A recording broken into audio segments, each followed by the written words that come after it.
မင်္ဂလာပါရှင်ယူကတော့ယောဂဆရာမယူဖြစ်ပါတယ်ဒီနေ့ယူလေ့ကျင့်ပြပေးမယ်ယောဂ tips လေးတွေကတော့ခုတ်ကြီးပေါင်းနဲ့ပတ်သက်တဲ့ယောဂ tips လေး9မျိုးကိုလုပ်ပြပေးမှာဖြစ်ပါတယ်ဒီလိုယောဂကြီးပေါင်းဖြစ်နေတဲ့သူတွေခုံမာကြီးပေါင်းဖြစ်တဲ့သူတွေစကြောတက်တဲ့သူတွေလုပ်ကြည့်လို့ရပါတယ်ရုံးမှာအထိုင်များတဲ့သူတွေကွန်ပျူတာကြည့်တဲ့သူတွေကိုလည်းဒါလေးတွေကလေ့ကျင့်ပေးလို့ရပါတယ်ဟုတ်ကဲ့ပါဒီနေ့အတူတူလိုက်ပြီးတော့မှလေ့ကျင့်ပေးနိုင်ပါတယ်ရှင်ယောဂ tips လေး9မျိုးလုပ်ပြပေးပါမယ်ဟုတ်ကဲ့ပထမဦးဆုံးဒီလိုလက်ပင်လေးကျင်ငန်းလေးတွေကိုအရင်လုပ်ကြည့်သွားပါမယ်လက်ကလေးတွေကိုတော့တက်တောင့်တက်တာကိုယ့်ရဲ့ဒူးလေးပေါ်မှာပဲတင်ထားပေးပါဥကောင်းလေးကိုပထမဆုံးတစ်မျိုးအနေနဲ့ဥကောင်းလေးကိုငုံလိုက်မယ်ရင်ပတ်လေးနဲ့မေးစီလေးနဲ့ထိထားပေးမယ်ဝမ်ပိုက်လေးကိုလည်းဆွဲရှက်ထားပေးလိုက်ပါဟုတ်ပြီဒီနေ့ဓာတ်လေးကနေပြီးတော့မှရှူသွင်းတဲ့အခါမှာဥကောင်းလေးကိုမော့ပြီးမေးစီလေးကိုမျက်နှာကျက်စီများများလေးတွန်းပြလိုက်ပါမယ်ဟုတ်ပြီရှူထုတ်ရင်းနဲ့ပဲအသားလေးပြန်လာမယ်ရင်ပတ်လေးနဲ့မေးစီလေးနဲ့ပြန်ထိလိုက်ပါမယ်ဟုတ်ပြီနောက်ထပ်တစ်ချိန်ရှူသွင်းရင်းနဲ့မှဥကောင်းလေးမော့မေးစီလေးကိုမျက်နှာကျက်စီတွန်းပို့ပေးလိုက်ရအောင်ရှူထုတ်ရင်းနဲ့မှမေးစီလေးရင်ပတ်လေးစီပြန်ဆွဲကပ်လိုက်ရအောင်နောက်ထပ်တစ်ချိန်ရှူသွင်းရင်းနဲ့မှဥကောင်းလေးကိုမော့ပြီးမေးစီလေးမျက်နှာကျက်စီတွန်းပို့လိုက်ပါမယ်ရှူထုတ်ရင်မေးစီလေးရင်ပတ်လေးစီပြန်ကပ်လိုက်မယ်ဟုတ်ပြီဒါလေးကတော့ဥကောင်းပထမဆုံးအနေနဲ့ဥကောင်းလေးချိန်ခန်းလေးဖြစ်ပါတယ်ဒါလေးတွေကိုယူရိုက9ချိန်ကနေ10ချိန်ထိလုပ်ပေးလို့ရပါတယ်ယူကတော့လောဆယ်ဒီဟာလေးမှာ tutorial လေးပြပေးတာဖြစ်တဲ့အတွက်3ချိန်ပဲလုပ်ပြပေးလိုက်ပါတယ်ကိုကနိုင်နေဆိုရင်9ချိန်ကနေ10ချိန်လောက်ထိလုပ်ပေးသွားလို့ရပါတယ်ရှင်โอเคပါနောက်တစ်မျိုးအနေနဲ့ဆက်သွားပြပါမယ်နောက်တစ်မျိုးလေးကတော့ level လေးကိုဘဲညာ wipe ပေးရတဲ့ဟာလေးဖြစ်ပါတယ်ဒီဟာလေးကလည်းဥကောင်းလေးကိုအရင်ဆုံးငုံလိုက်မယ်ရင်ပတ်လေးနဲ့မေးစီလေးနဲ့ထိထားလိုက်ပါမယ်ဟုတ်ပြီပြီးသွားပြီဆိုကကြမှာရှူသွင်းလိုက်တဲ့လေးနဲ့တူဥကောင်းလေးကိုဘဲဘက်ကနေဖြည်းဖြည်းချင်းစပြီး wipe သွားပါမယ်ဟုတ်ပြီအနောက်လေးကိုများများလေးလှန်ချလိုက်မယ်ရှူထုတ်ရင်းနဲ့မှညာဘက်လေးကနေပြန်ပြီးအောက်ကိုပြန်ဝိုက်ချလာရပါမယ်ဒါလေးကို1လို့တစ်ချိန်ခေါ်ပါမယ်ဟုတ်ပြီအဲ့ဒါလေးကို self wipe ပါမယ်ရှူသွင်းလိုက်မယ်ဘယ်လေးကနေစပြီး wipe သွားမယ်အနောက်ကိုလှန်ချလိုက်ပါမယ်ညာဘက်လေးကနေရှူထုတ်ရင်းပြန်လာပါမယ်2နောက်ထပ်တစ်ချိန်သွားလိုက်ရအောင်ရှူသွင်းမယ်ဘယ်လေးကနေစပြီး wipe မယ်ရှူထုတ်ရင်ညာဘက်လေးကနေပြန်လာမယ်ဟုတ်ပြီ3နောက်ထပ်တစ်ချိန်ရှူသွင်းမယ်ရှူထုတ်ရင်ပြန်လာပေးမယ်4ဟုတ်ပြီနောက်ထပ်တစ်ချိန်ရှူသွင်းမယ်ဘယ်လေးကနေစပြီး wipe ပါအနောက်ကိုများများလေးလှန်ချပါရှူထုတ်ရင်ပြန်လာမယ်5ဟုတ်ပြီကိုယ့်ရဲ့ဘယ်လေးကို4-5ချိန်ပြေးသွားညာဘက်လေးကနေစန့်ကျင်ဘက်လေး5ချိန်ပြန်ဝိုင်းလိုက်ရအောင်ရှူသွင်းရင်းနဲ့မှညာဘက်လေးကနေပြန်ဝိုင်းလိုက်တယ်ရှူထုတ်ရင်းနဲ့မှဘယ်လေးကနေပြန်ဝိုင်းလာမယ်ဟုတ်ပြီနောက်ထပ်တစ်ချိန်ရှူသွင်းမယ်ရှူထုတ်ရင်းပြန်လာမယ်နောက်ထပ်တစ်ချိန်ရှူသွင်းမယ်ရှူထုတ်ရင်းပြန်လာမယ်နောက်ထပ်တစ်ချိန်ရှူသွင်းမယ်ရှူထုတ်ရင်းပြန်လာမယ်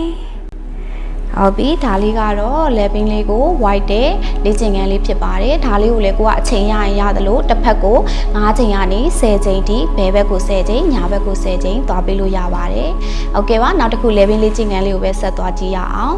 ဟုတ်ပြီကိုရဲ့ဘဲညာဘက်လက်ဖွားလေးကိုကျမ်းပြင်မှာဖွားလေးထောက်လိုက်မယ်ကိုရဲ့ဘဲဘက်လက်ကလေးကိုပေါ်တန်းလေးစမ်းထုတ်လိုက်မယ်ရှူသွင်းရင်းနဲ့မှတထောင်လေးကိုကိုယ်နှစ်ထင်လေးစီမှာလက်ဖွားလေးလာအုပ်လိုက်မယ်ဖြည်းဖြည်းချင်းဦးခေါင်းလေးကိုကိုယ့်ရဲ့ဘယ်ဘက်ပခုံးလေးစီကိုဖိချလိုက်မယ်နှစ်ထင်လေးနဲ့ပခုံးလေးနဲ့ထိတဲ့ထိဖိချပေးမယ်အဲ့ဒီအနေထားလေးမှာကိုယ့်ရဲ့တထောင်လေးကပခုံးလေးနဲ့တဒန်းနဲ့လေးမှာရှိနေပါစေ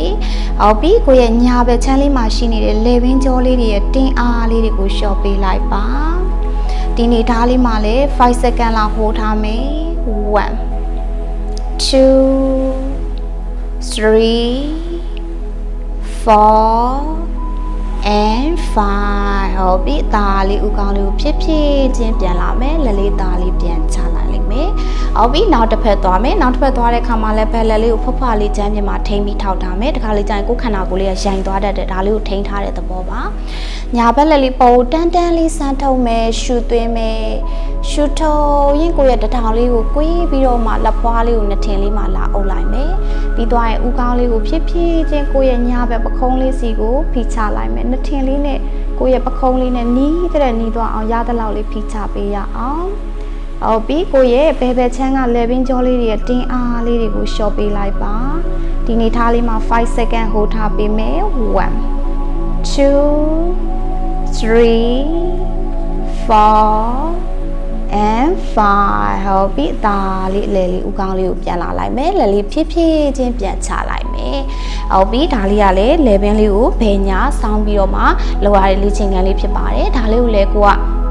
အချိန်ရတယ်နိုင်နေဆိုလို့ရှိရင်တစ်ဖက်ကို9ချိန်ကနေ5 second နေပြီးတော့မှ10 second ကိုကနိုင်တယ်လို့50 second 20 second ရသလားဟိုထားလို့ရပါတယ်โอเคပါဒါတော့လေဘင်းလေးကျင့်ခန်းလေး3မျိုးလုပ်ပြပေးသွားတာပါနောက်တစ်ခုအနေနဲ့ဒီရှိုတာလေးတွေသွားရအောင်ရှိုတာလေးကျင့်ခန်းလေးသွားပါမယ်ဟုတ်ပြီကိုရဲ့လက်လေးနှစ်ဖက်ကိုအရှိုတန်းတန်းလေးဆန်ထုတ်လိုက်ပါမယ်ရှူသွင်းလိုက်တဲ့လေးနဲ့တူကိုရဲ့ညာတထောင်လေးကိုဘယ်တထောင်လေးအောင်မှချိန်လိုက်မယ်ဖြည်းဖြည်းချင်းဘယ်လက်မောင်းလေးကိုညာဘက်ကိုဆွဲချသွားလိုက်မယ်မျက်နှာလေးဘယ်ပခုံးလေးနဲ့တန်းတန်းလေးကိုကြည့်မယ်1 bite လေးတွေရှက်ထားပေးမယ်ကြောလေးဆန့်ထားပေးမယ်ဟုတ်ပြီဒီနေထားလေးမှာ3 breath လောက်အသက်ရှူသွင်းရှူထုတ်လုပ်ကြည့်ရအောင်ရှူသွင်းလိုက်တယ်ပြန်ပြီးရှူထုတ်တယ်နောက်ထပ်တစ်ချိန်ရှူသွင်းနေရှူထုတ်အောင်မယ်နောက်ဆုံးတစ်ချိန်ရှူသွင်းလိုက်တယ်ပြန်ပြီးရှူထုတ်တယ်ရှူထုတ်လိုက်တဲ့လေးနဲ့တူလက်လေးရှူသားလေးပြန်လာလိုက်ရအောင်ဟုတ်ပြီနောက်ထပ်တစ်ဖက်သွားမယ်ရှူသွင်းလိုက်တဲ့လေးနဲ့အတူကိုယ့်ရဲ့ဘဲတထောင်လေးကိုညာတထောင်လေးရဲ့အောက်မှာထပ်လိုက်မယ်ပြီးသွားရင်ညာဘက်လက်မောင်းလေးဘဲဘက်ကိုများများလေးဆွဲချမယ်ရင်ညွန်လေးစီရသလောက်ဆွဲကက်ဟုတ်ပြီကိုယ့်ရဲ့မျက်နှာလေးကိုညာဘက်ပခုံးလေးနဲ့တန်းတန်းလေးကိုကြည့်1 bite လေးရှက်ကြောလေးဆန့်ထားရအောင်ထိန်းထားမယ်ဒီနေထားလေးမှာလည်း3 breath နဲ့ hold ထားပါရှူသွင်းလိုက်တယ်ပြန်ပြီးရှူထုတ်တယ်နောက်ထပ်တစ်ချိန်ရှူသွင်းနေရှူထုတ်အောင်မယ်နောက်ဆုံးတစ်ချိန်ရှူသွင်းနေပြန်ပြီးရှူထုတ်တယ်ရှူထုတ်လိုက်တဲ့လေးနဲ့သူလက်လေးရှူတန်းတန်းလေးဆန့်ပြီးပြန်လာမယ်ဟုတ်ပြီဒါလေးကရှူတာလေးနဲ့လက်မောင်းလေးတွေသွားတယ်လေ့ကျင့်ခန်းလေးပါဒီလေ့ကျင့်ခန်းလေးကိုလည်းကိုကနိုင်တယ်လို့တစ်ဖက်ကို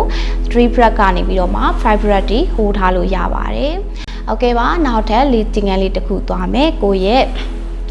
လက်လေးနှစ်ဖက်ကိုပြန်ဆန့်လိုက်မယ်ဒါလေးကလက်ဖြံလေးတွေလက်မောင်းလေးတွေသွားမှာဖြစ်ပါတယ်ဟုတ်ပြီကိုရဲ့ဘယ်ဘက်လက်ကလေးကိုညာဘက်လက်ကလေးပေါ်မှာ crossing လေးထပ်လိုက်မယ်ပြီးသွားရင်တော့လက်ဖွားလေးနှစ်ခုကိုမျက်နှာချင်းဆိုင်မယ်လက်ချောင်းလေးတွေကိုပတ်တာချိတ်လိုက်မယ်ပြီးသွားရင်လက်ကလေးကိုအတွင်းထဲကနေခောက်ပြီးလှန်ချပေးမယ်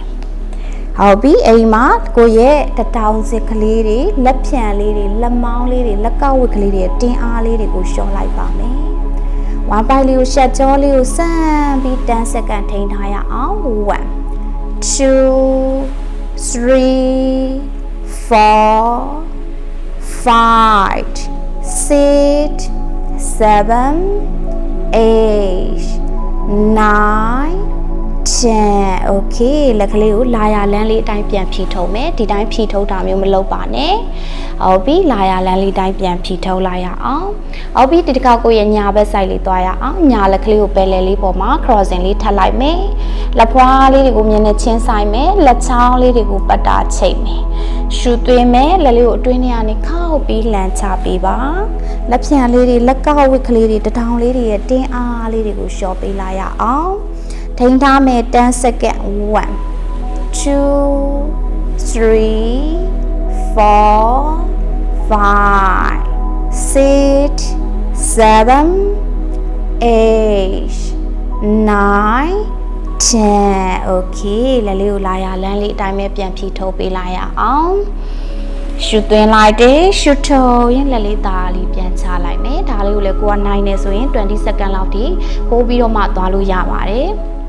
ဟုတ်ပြီနောက်ထပ် လေ့ကျင့်ခန်းလေးတွေပဲဆက်သွားပါအောင်မယ်ကိုရဲ့လက်လေးနှစ်ဖက်ကိုဘေးတစ်ဖက်တစ်ချက်စီကိုတန်းတန်းလေးဆန်ထုတ်မယ်ပခုံးလေးနဲ့တစ်ဖြောင်းနဲ့ straight line လေးဆန်ထုတ်ထားပေးမယ်ဟုတ်ပြီဒီနေထားလေးကနေလက်ကလေးတွေကိုလက်မောင်းလေးတွေကိုလှန်လိုက်မယ်ရသလောက်လက်ကလေးကိုလှန်ပြီးလိန်ထားမယ်1 bite လေးရှက်ထားမယ်ကြောလေးဆန်ထားမယ်ဟုတ်ပြီဒီနေထားလေးမှာ10 second hold ထားမယ်1 2 3 4 5 6 7 8 9 10 okay လက်လေးသားလေးပြန်မှောက်ပြန်လာမယ်ဟုတ်ပြီဒီတစ်ခါပြောင်းပြန်လေးလှန်လိုက်ရအောင်ရှုသွင်းလိုက်တယ်ရှုထုတ်ရင်းလက်လေးတွေကိုပြောင်းပြန်လေးလှန်ထားမယ်10 second လေးထိန်းထားရအောင်1 2 3 4 5 6 7 8 9 10 okay လက်လေးသားလေးပြန်ဖြန့်လိုက်ပါမယ်တက်တောင့်တက်တာလေးလက်လေးပြန်လာလိုက်မယ်ဟုတ်ပြီဒီလေးကျင့်ခန်းလေးကိုလည်းယူကနိုင်နေဆိုလို့ရှိရင်10 second ကနေ20 second ထိထိန်းထားပြီးလို့ရပါတယ်နောက်ဆုံးအနေနဲ့finger tips လေးသွားပေးပါမယ်လက်လေးကိုအရှိကိုတန်းတန်းလေးဆန့်ထုတ်ပေးလိုက်ပါပြီးသွားရင်ကိုယ့်ရဲ့လက်ချောင်းလေးတွေကိုကွေးလိုက်မယ်ရှူသွင်းရင်းနဲ့လက်ချောင်းလက်စစ်လေးတွေကိုဆွဲကုပ်လိုက်မယ်ရှူထုတ်ရင်းနဲ့လက်စစ်လေးတွေပြန်ဖြန့်မယ်1တရားလေးကို1လို့တစ်ချိန်မှတ်မယ်ရှူသွင်းမယ်ရှူထုတ်မယ်2ရှူသွင်းမယ်ရှူထုတ်မယ်3ရှူသွင်းမယ်ရှူထုတ်မယ်4ရှူသွင်းမယ်ရှူထုတ်မယ်5ရှူသွင်းမယ်ရှူထုတ်မယ်6ရှူသွင်းမယ်ရှူထုတ်မယ်7ရှူသွင်းမယ်ရှူထုတ်မယ်8ရှူသွင်းမယ်ရှူထုတ်မယ်9ရှူသွင်းမယ်ရှူထုတ်မယ်10 okay လေးလေးပြန်ချလို့နားနိုင်တယ်ဟုတ်ပြီဒီဟာလေးကိုလည်းကိုက10ချိန်ကနေပြီးတော့မှအချိန်20လောက်ထိသွားပြီးလို့ရပါတယ်ဟုတ်ပြီနောက်တစ်မျိုးလက်ကလေး finger tip လေးကိုပဲနောက်တစ်မျိုးဆက်သွားမယ်ဟုတ်ပြီရှူသွင်းလိုက်တဲ့အချိန်မှာလက်သီးလေးဆွဲဆုပ်လိုက်မယ်ရှူထုတ်မယ်လက်ကလေးပြန်ဖြန့်မယ်လက်ချောင်းလေးကိုခွဲကားနေအောင်ရသလောက်ဆွဲခါထားမယ်ရှူသွင်းမယ်ရှူထုတ်မယ်2ရှူသွင်းမယ်ရှူထုတ်မယ်3ရှူသွင်းမယ်ရှူထုတ်မယ်4ရှူသွင်းမယ်ရှူထုတ်မယ်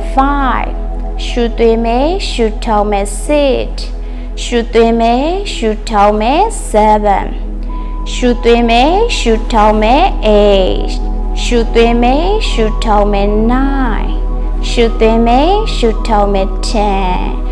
okay ဒါလေးပြန်ချပြီးတက်တောင့်တက်တာလေးနားလို့ရပါပြီဒီလေးကျင့်ခန်းလေးတွေကကြီးပေါင်းအတွက်ဆိုရင်အင်မတန်မှအကျိုးရှိပါတယ်လိုက်လို့ကြည့်ပါကြီးပေါင်းကိုတက်တာစေတယ်ကြီးပေါင်းရဲ့ဒီလက်ချောင်းလေးတွေတွားရတဲ့ရွေချက်ကတော့ကြီးပေါင်းဖြစ်ပြီးဆိုတာ ਨੇ ဒီကြီးပေါင်းရဲ့ဒီ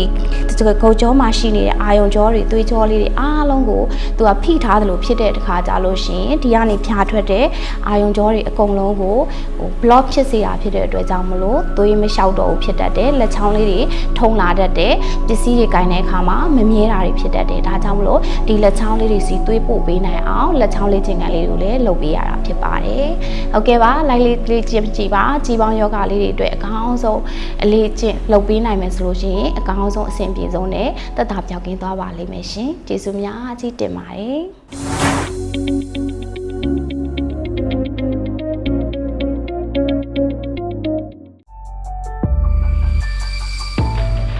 ကျမတို့ရဲ့ Yoga Master Channel ကို Like and Subscribe လုပ်ဖို့မမေ့ပါနဲ့နော်